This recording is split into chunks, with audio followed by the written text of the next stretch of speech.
Tahu-tahu saya dengar jeep berhenti. Ciit gitu. Oh my God, mereka mau tahan suami saya. Terus saya dengar Lars. Truk, truk. Aduh, Tuhan, please help me, please. Saya berdia. Malam, apa keluarga Ari Supit ada di sini? Saya dengar suara. Ada Pak, pendetanya Dola datang. Ada Pak, itu istrinya. Terus saya tidak berani lihat, saya begini terus. Malam Ibu, saya ajudannya daripada Kolonel Warau dari tim-tim. Ini saya bawa titipan dari Bapak Kolonel. Ini kartu nama saya. Saya ada di Malang sampai 3 hari. Jika ada yang Ibu butuhkan, telepon saya Bu. Saya sudah tidak lihat mukanya begini terus. Saya kira yang dibawa surat-surat berharga. Jadi saya taruh di sini. Mereka berangkat, Nina belum datang. Terus mantu saya, Pengki bilang, Bu, sini deh aku bawa barangnya. Dia bawa di kamar, tahu-tahu, Ibu, Allah Bu, aduh Bu.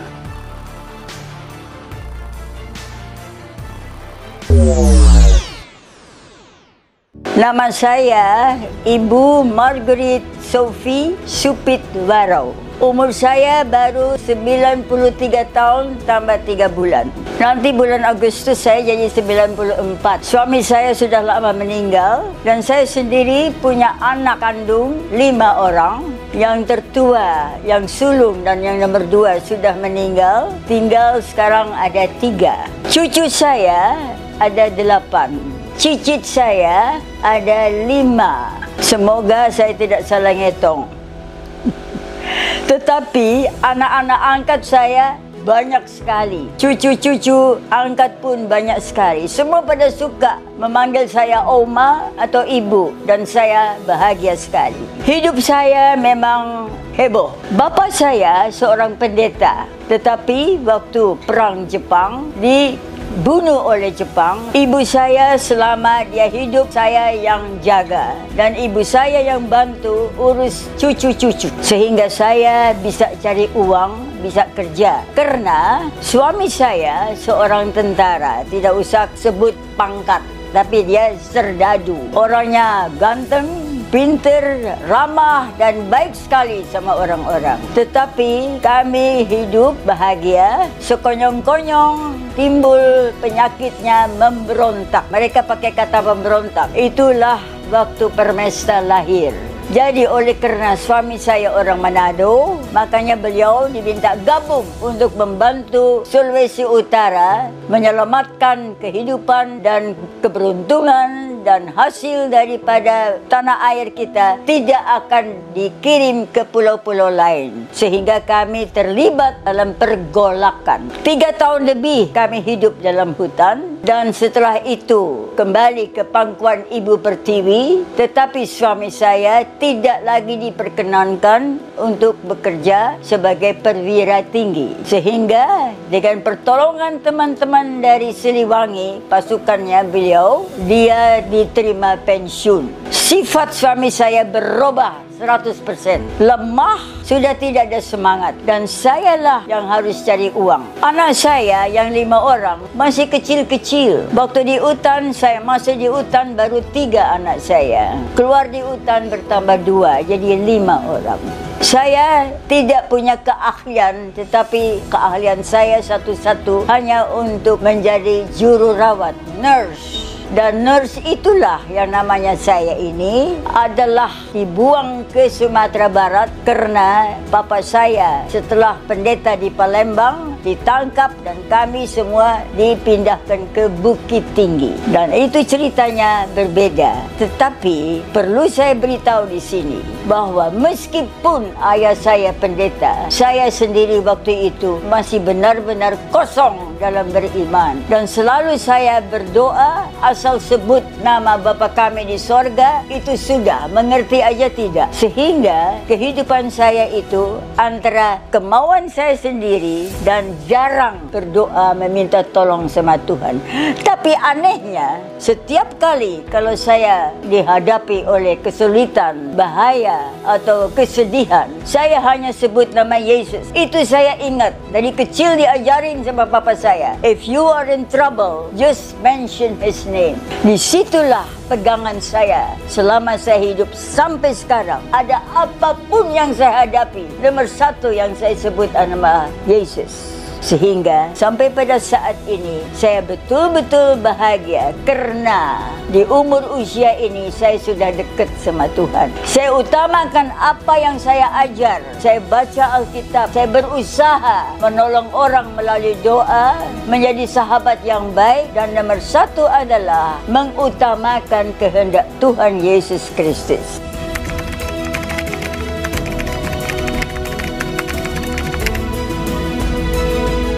Karena kami terlibat dalam pergolakan sekian tahun, maka keluar daripada hutan, kami hidup betul-betul sengsara. Anak jadi berjumlah 5 orang, tidak punya kerjaan, pensiun belum keluar, dan suami saya seperti putus asa, tidak punya semangat lagi untuk mencari pekerjaan. Sehingga pada saat ini, saya mulai mencari uang dengan macam-macam cara, memijit orang juga. Oleh kerana saya pernah ikut memijit waktu ada pertandingan Ganevo. Saya kebetulan ada bakat untuk pijit sehingga saya dipakai untuk pijit atlet-atlet wanita yang punya kelainan atau sakit tulang. Saya pun menjadi guru bahasa Inggris dan bahasa Belanda privat. Saya mencoba untuk mencatut, tapi saya sering ditipu.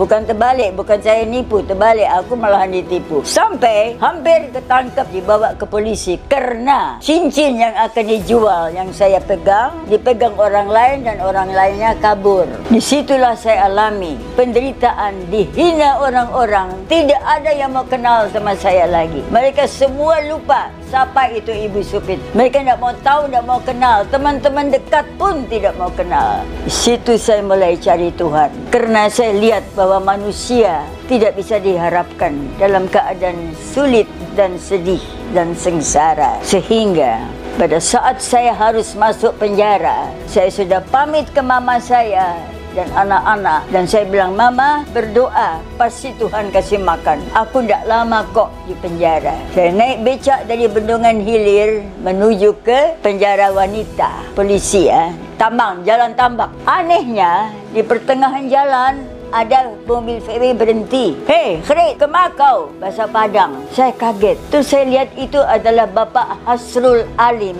yang pernah selalu menyetak buku-buku buat anak-anak sekolah. Kantornya di Keramat. Teman saya dari Bukit Tinggi. Dan saya tidak bisa ngomong. Begitu saya lihat beliau, air mata saya turun. Masuklah Siko, masuk sini, katanya. Dia kasih uang sama tukang beca, kita naik ferry. Kamu mau ke mana? Saya cuma diam. Okey, kita sekarang ke kantor dulu. Aduh, jangan deh, nanti saya terlambat. Ya, makanya mau ke mana? Saya cerita apa yang terjadi. Ke kantor. Di kantor, dia panggil sekretarisnya. Sediakan cek 80.000 itu harganya cincin itu. Sediakan cek 80.000. Berikan sama ibu ini. Ibu bawa sendiri sama mobil kita ke tambak. Nanti ibu kembali di sini. Dalam mobil itu saya muji syukur pada Tuhan. Kerana saya tertolong pada saat saya sudah tidak tahu akal. Tetapi ada ketakutan. Kerana waktu itu saya masih muda. Masih lumayan. Teman saya juga masih muda. Saya takut pertolongan dia harus saya bayar. Bayar dengan tubuh saya. Saya mulai berdoa. Itu yang saya tidak lupa. Di situ saya mulai berdoa. Tuhan, jangan sampai aku harus jual diri untuk keselamatan saya dan anak-anak. Berikan saya jalan keluar. Dalam mobil. Setelah selesai, di polisi bayar, dapat tanda tangan. Semua okey. Masuk mobil lagi. Berangkat pulang ke kantor. Di kantor semua sudah beres. Dia bilang, tak usah ingat kembalikan uang. Tapi kamu tahu bahawa waktu saya mau, kata Bapak Hasrul Alim, waktu saya mau berangkat ke kantor, saya disuruh Allah membelok mobilnya ikut Semangi, Jalan Sudirman. Itu bukan jalan saya, katanya. Dan aku ketemu kamu. Tuhanmu yang tolong kamu, bukan saya, katanya. Tidak ada cerita untuk jual diri, tidak ada cerita apapun. Hanya dia pesan, kalau ada apa-apa, cari saya. Inilah mulainya saya sadar bahwa Tuhan itu tetap menunggu suara kita. Bahwa Tuhan tahu bahwa satu saat kita akan cari sama Tuhan. Dan seumur-umur hidup saya, inilah pengalaman saya. Jeritan saya kalau ada apa-apa, hanya Yesus help me. Penyakit, kesusahan, celaka, suami tinggalin, dan macam-macam. Saya hanya bilang, Yesus, help me. Dan inilah contohnya. Kalau kita betul percaya pada Tuhan Yesus, berserah, Tuhan tolong secara Dia, bukan secara kita. Dan itulah kemenangan saya. Setan bisa saya kalahkan. Banyak kali saya dihibur, dirayu oleh tuan-tuan yang lain-lain untuk bergaul dengan mereka. Tapi tetap saya panggil, Yesus, help me. Tanpa itu, tanpa jual diri, tanpa ikutin manusia-manusia punya tabiat, aku selalu dapat makan, termasuk anak-anak keluarga saya.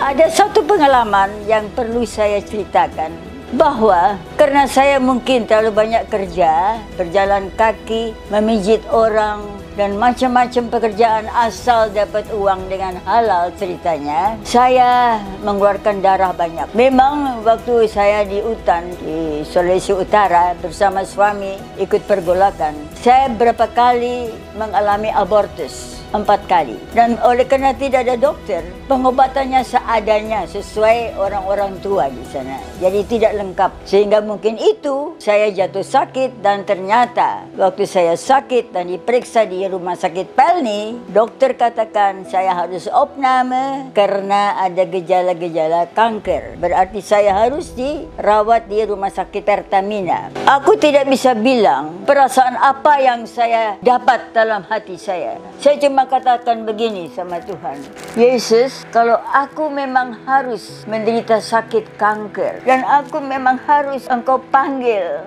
siapa yang mau urus anak-anak saya, Tuhan? Suami saya sudah tidak ada, dia sudah pergi dengan wanita lain, Tuhan. Ibu saya sudah tua, anak-anak saya masih sekolah. Terus saya terdiam. Maaf, ampuni saya, Tuhan. Itu saya salah. Saya yakin dan percaya Engkau tidak akan biarkan keluarga saya sengsara. Kehendak-Mu jadilah, Tuhan. Apapun yang Engkau lakukan terhadap saya pasti adalah yang terbaik. Anak saya antar saya ke rumah sakit Pertamina karena belum ada kemoterapi. Kami diberikan kobalt. Itu ceritanya bikin angus. Dan lambat laun setelah sudah selesai dia punya jadwal, saya pulang. Siapa di rumah? Nina. Nina ada di Manado, sekolah dokter. Kita pelukan sebagai, Nina, kita sakit kanker. Oh, ibu kuat, cuma kanker lain mau takut. Itu Nina yang ngomong. Berarti dia lebih percaya pada Tuhan daripada saya. Di situ mulai berdoa. Jadi penderitaan, kesengsaraan, kesulitan, semua yang bertubi-tubi saya harus alami adalah Tuhan punya cara supaya aku mendekati diri pada beliau, supaya aku bergantung pada Tuhan. Hidupku adalah Tuhan yang punya. Dan memang saya sembuh. Waktu saya di rumah sakit Pertamina, saya tanya sama itu dokter, Dokter, saya tinggal hidup berapa lama? Ibu mau dengar? Silahkan. Oh ya, saya lihat ibu pernah jadi jururawat, suster ya. Ya, berarti ibu berani. Kebenaran akan saya bilang, ibu kanker, tetapi paling lama 3 bulan ibu hidup. Ternyata sampai sekarang saya masih ada. Berarti mujizat itu selalu ada, asal kita percaya. Caranya Tuhan adalah paling aneh, mujizat. Dan itulah yang bikin saya bahagia. Apapun yang saya alami, saya tahu Tuhan berarti dengan saya.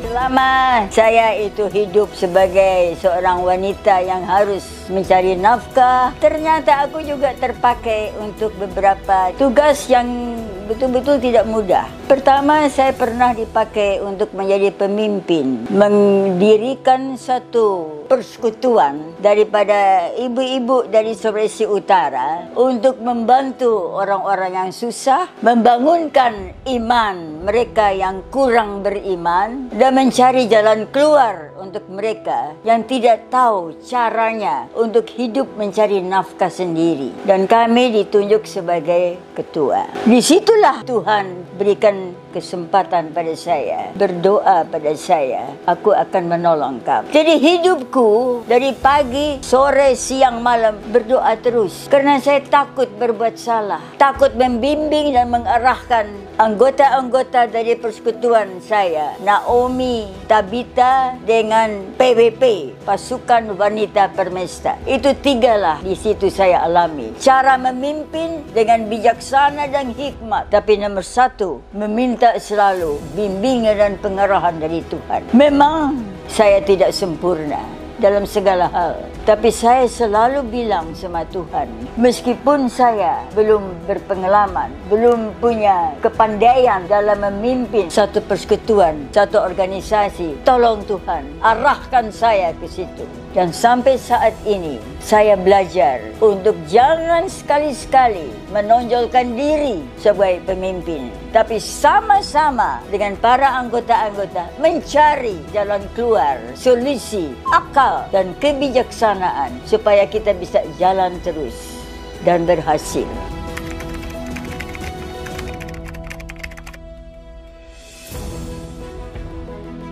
Perlu saya ceritakan bahwa dalam keluarga kami sendiri ada banyak bergejolak. Meskipun ayah saya seorang pendeta, tetapi anak-anak saya bertambah besar, mereka berganti agama. Dan karena saya selalu diutamakan dalam kesibukan, antara lain cari uang, antara lain di dalam organisasi dan sebagainya, saya yang salah, tidak menaruh perhatian untuk membawa anak-anak kembali kepada jalan yang Tuhan sudah sediakan. Sehingga suami saya ganti agama karena perempuan, anak-anak saya nikah dengan wanita berbeda agama. Di situ ibu saya menangis dan ibu saya mengatakan, tolong Sesha, kamu punya doa selalu Tuhan terima dan Tuhan dengar. Sekarang berdoa untuk keselamatan keluargamu. Itu tidak mudah. Mereka itu manusia, punya hawa nafsu, punya keinginan yang macam-macam yang kita tidak punya. Tetapi Tuhan tahu, pada saat suami saya sudah terpisah dari kami, dia mengalami musibah.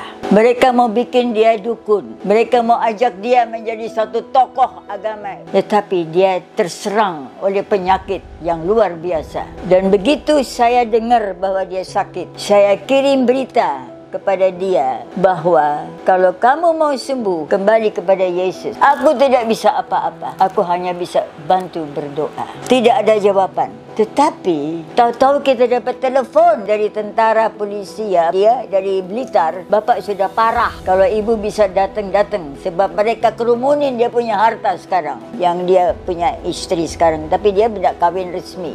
Dan saya sudah siap, saya minta uang dari anak yang sulung. Dia ada uang untuk berangkat ke Blitar. Dan saya harus berangkat sendiri naik kereta. Siapa berdiri di depan pintu jam 3 sore membawa tas? Menantu saya, Pinky, yang dari Islam menjadi Kristen waktu menikah dengan anaknya berdua. Ibu keberatan kalau saya ikut. Di situ saya menangis. Saya tidak sangka bahwa justru dia yang mau nemanin saya. Sehingga saya bilang terima kasih Tuhan. Jadi kami berdua naik kereta, pergi ke Surabaya dulu. Di Surabaya kami dapat mobil untuk antar ke Blitar. Tiba di rumah sakit, mereka tanya, mau kemana? Mau ketemu Pak Ari Supit. Oh, dia udah mati. Saya lihat, udah meninggal. Saya bilang, iya, kenapa? Ibu siapa? Saya tidak bilang bahwa saya istrinya. Saya bilang, kami keluarga. Sementara ngomong, datang 2 suster. Bahasa Jawa. Mereka mau apa? Katanya mau lihat keluarga. Oh, Pak Ari Supit ya? Sudah meninggal, Bu. Mau dikubur besok pagi, katanya. Jadi saya dengan Pinky, panggil Nina dari Surabaya supaya Nina hadir. Ini satu mujizat. Dan Nina datang dan kami dengan mobil kejar ke kuburan yang dikasih tahu di mana letaknya. Lewat rumahnya almarhum, perempuan itu berdiri di depan. Nina duduk di depan. Dia lihat Nina, dia begini-begini. Begitu dia lihat muka saya, menangis. Dan Nina bilang, mau ikut, masuk. Dia ikut sama kita. Kami naik ke kubur, ke cot. Nina lebih dulu, saya di belakang. Nina menangis. Saya bilang, Tuhan, tolong saya Tuhan. Berikanlah Ari keselamatan meskipun engkau sudah panggil dia. Mendekati kepada almarhum. Saya bilang, Ari, kamu mau ikut sama kita pulang ke Jakarta, semua tunggu sama kamu. Berteriak raya tu, tidak boleh. Ada yang bahasa Jawa, ada bahasa Indonesia. Bapak itu kita punya, tidak boleh. Pada teriak-teriak. Saya terus bilang, Jesus help me. Aku berdiri, saya bilang, awas kamu ya. Saya tidak takut. Dia adalah milik saya. Saya bawa dia pulang. Mau apa? Awas kalau berani ibu bawa. Saya berani. Saya hanya takut sama satu. Yesus Kristus, Tuhanku. Semua terus diam. Maju pendetanya, Bapak Sam namanya. Dan dia mengatakan, menang wai. Sudah dengar ya? Ibu mau bawa kembali suaminya ke Jakarta. Biarkanlah itu. Silahkan ibu, kami bantu. Semua pada tolong. Angkat keluar dari lubang. Kami menuju ke gereja sudah jam 5 sore. Dan saya bilang sama Nina, kita harus bawa ke Jakarta Bapak. Saya tidak punya uang ibu. Dia baru dokter, belum ada praktek apa-apa. Sebab berdoa Nina, kita harus bawa Bapak. Tidak bisa tidak. Dan saya berdoa. Nina, karena dia anggota daripada pemerintahan Dili, tim-tim, telepon Panglima tim-tim. Itu namanya Kolonel Warau, Rudi Warau. Apa dia bilang saya tidak tahu. Tapi waktu sudah mulai maghrib, kok lama ya Nina? Oh dia beli itu yang buat bikin lama jenazah itu. Tahu-tahu saya dengar jeep berhenti. Ciit gitu. Oh my God, mereka mau tahan suami saya. Terus saya dengar Lars, truk. Aduh. Tuhan, please help me, please. Saya berdiri. Malam, apa keluarga Ari Supit ada di sini? Saya dengar suara. Ada Pak, pendetanya Dola datang. Ada Pak, itu istrinya. Tuh saya tidak berani lihat. Saya begini terus. Malam Ibu, saya ajudannya daripada Kolonel Warau dari tim-tim. Ini saya bawa titipan dari Bapak Kolonel. Ini kartu nama saya. Saya ada di Malang sampai 3 hari. Jika ada yang Ibu butuhkan, telepon saya Bu. Saya sudah tidak lihat mukanya begini terus. Saya kira yang dibawa surat-surat berharga. Jadi saya taruh di sini. Mereka berangkat, Nina belum datang. Terus mantu saya, Pengki bilang, Bu, sini deh aku bawa barangnya. Dia bawa di kamar, tahu-tahu, Ibu, Allah Bu, aduh Bu, uang di dalam Bu, banyak sekali uang. Itu persis Ibu perlu. Oh dia peluk saya, Tuhan Ibu itu begitu baik, Allah Ibu itu begitu baik katanya. Saya diam, kembali Tuhan kabulkan doaku. Jadi waktu Nina pulang, bawa obat untuk memandikan bapaknya. Saya bilang, Tuhan datang Nina. Tuhan bawa bantuan Nina. Dan kita berdua menangis. That's a miracle. Yang dengan doa dikabulkan langsung oleh Tuhan. Didapatkan dari orang yang kami tidak kenal. Amin.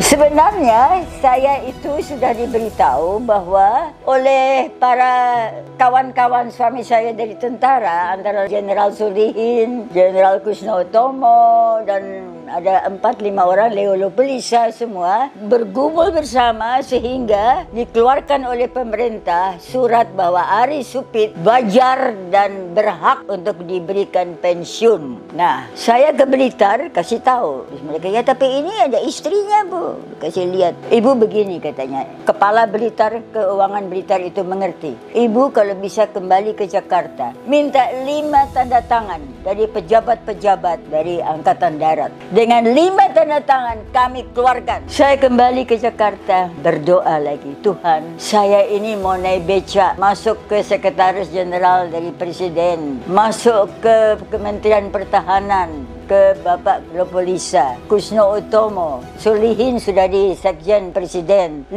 orang. Aku takut. Aku bilang dalam doa. Tapi saya bilang saya mau buktikan bahwa Tuhan selalu berada dengan aku. Saya naik becak dari Pondok Kelapa, naik becak pergi ke sekretarisnya Presiden dulu.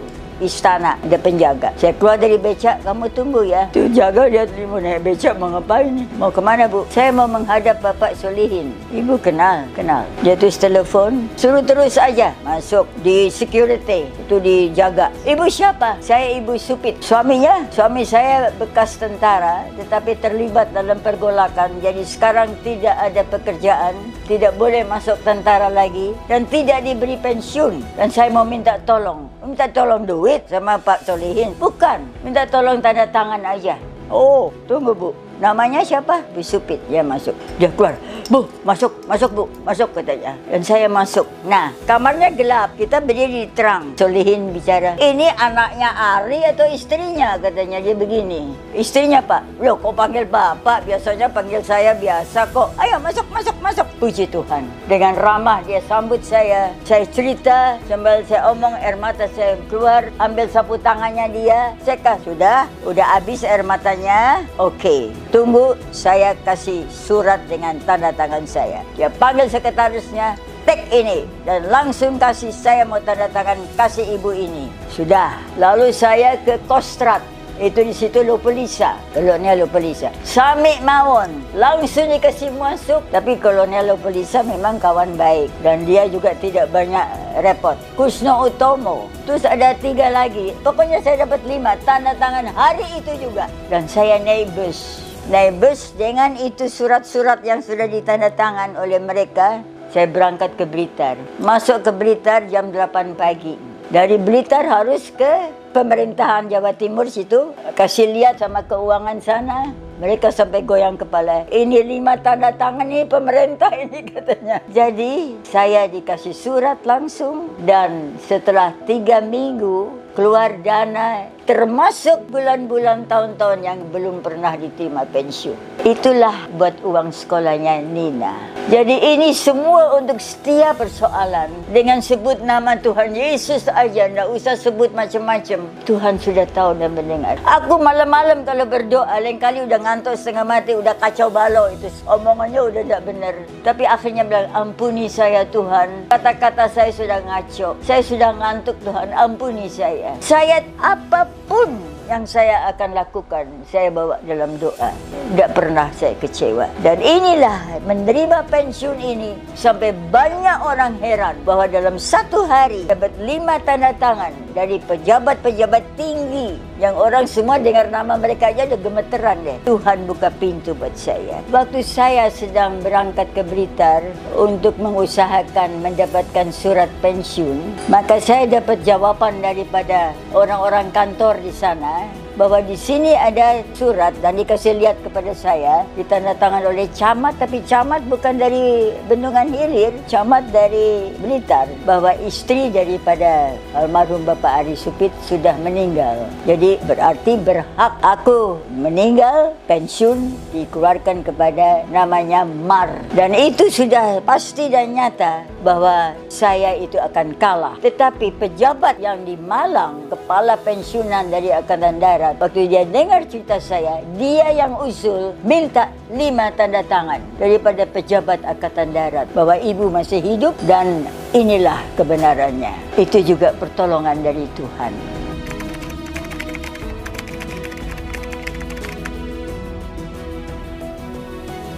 Waktu kami dalam pergolakan, saya memang jadi setengah dokter. Macam-macam penyakit, ya okey, taruh apa aja, asal ada obat apa, pakai doa, semua is okey. Tapi ini satu cerita yang paling indah. Saya ikut dengan Bapak Kawilarang, dengan berempat, menyeberang dari Danau Tondano menuju ke Kakas. Dari Kakas mau menuju ke Amurang, jalan kaki. Sehingga kami harus berhenti di satu kampung di atas jot, di mana ada seorang lurah dengan beberapa rakyat hidup berkebun. Begitu kami datang di sana, kami harus lapor ke lurah. Tapi rakyat bilang, lurah sedang sekarat, tidak bisa bicara, tinggal tunggu mati. Jadi ibu ke juru tulisnya aja. Saya dengan niat saya untuk menolong, saya tanya, lurah itu sakit apa? Tidak tahu Bu, tidak bisa makan, yang muntah darah aja, darah katanya. Kita masuk di kamar itu kamar udah merah, udah bau, udah itu yang ikut saya masih hidup, itu berdua orang. Dan saya bisik sama itu opa, percaya Yesus tidak? Opanya begini, matanya kelap-kelip, mau didoakan Bapak, dia kelap-kelip lagi. Dan kami semua berdoa. Pagi subuh, kami harus berangkat jalan kaki lagi menuju ke Amurang. 2 hari kami berangkat, mengerjakan apa yang harus dikerjakan, kembali lagi, harus lewat Pak Lurah lagi. Waktu kami berjalan, udah mulai naik jot di mana tempatnya di atas itu. Kami lihat ada seorang laki memacul. Tanyain dong, lurahnya ada ndak? Udah ganti lurah nggak? Saya bilang gitu. Jadi Ibu Uci Merai naik ke atas. Pak, lurahnya mana? Bapaknya itu cuma topi begini. Dia ndak jawab dia. Oh, mesti bahasa Manado kali. Tapi kita jalan terus. Deket sama itu bapak. Saya bilang, selamat siang Pak. Pak lurahnya di mana? Dia balik, saya lurahnya. Begitu kami lihat mukanya, kami tidak bisa bicara apa-apa. Inilah Bapak yang kami doakan, yang sudah sekarat, yang tinggal kulit bungkus tulang, penuh darah, dikelilingi oleh darah dan kotoran, hidup dan memacul. Berdoa. Doa kami adalah supaya jadi bukti yang nyata. Yesus Kristus menerima semua doa-doa dan akan mengabulkan sesuai kehendaknya.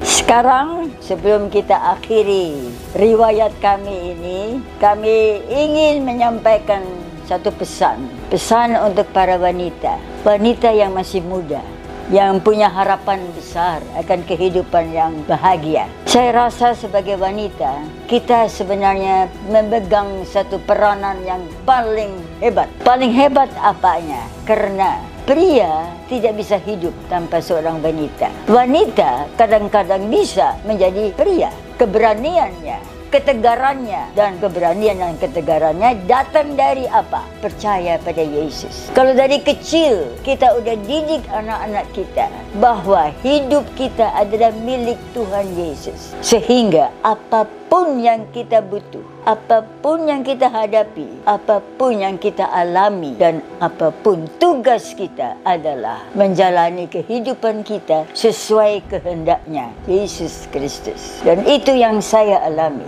Dari muda sampai setua ini, saya merasakan bahwa hidup saya bukan lantaran akunya, lantaran Yesus yang berada dalam diriku, yang ingin membantu aku, menyelamatkan aku, mengarahkan aku ke dunia yang lebih indah, ke takhta kerajaan Tuhan Yesus Kristus. Sehingga perbuatan kita, perjalanan kita dalam hidup kita, mulailah selalu dengan doa dan perserahkan diri pada Dia. Itulah jalan keluarnya untuk hidup bahagia bersama dengan Tuhan Yesus Kristus.